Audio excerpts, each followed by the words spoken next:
તમે લોકો પણ બહારથી આવ્યા લાગે. તમે લોકો પણ બહારથી આવ્યા કે અમદાવાદ, સુરત, વડોદરા. અમે લોકો અમદાવાદથી. કાલે પણ એક જણા મળ્યા હતા અમદાવાદ, ગાંધીનગર. મતલબ હું અમદાવાદનો છું એટલે 3-4 જણા અહીંયા મળ્યા. એટલી દૂરથી આ લોકો અહીંયા આવે એમાં. સુરતવાળા પણ બધા બહુ છે. હા, સુરતનું પણ ઘણા બધા માણસો આવે.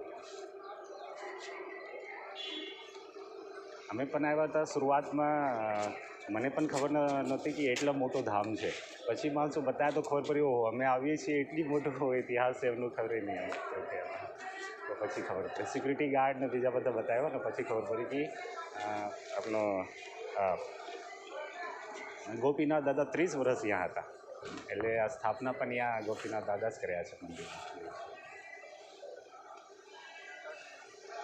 પછી 2 દી પછી મને ખબર પડી કે અહીંયા જે આગળ નવા મંદિર છે ત્યાં ઘોડા છે ને, તો નીચું જે પાટિયા લાગેલું છે ને, તો જ્યાં જ્યાં જે ગામ ભ્રમણ કર્યા એમનું આખું નામ લખેલું છે.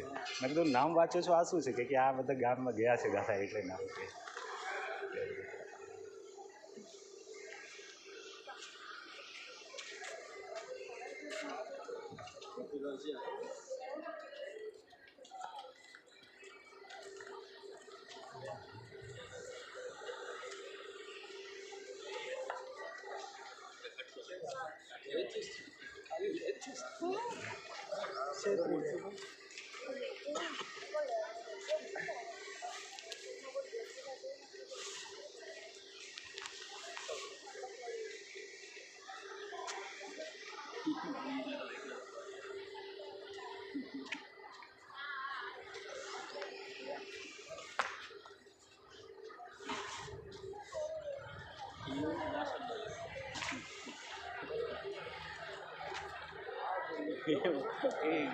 પૂછે છે લાયક એ છે.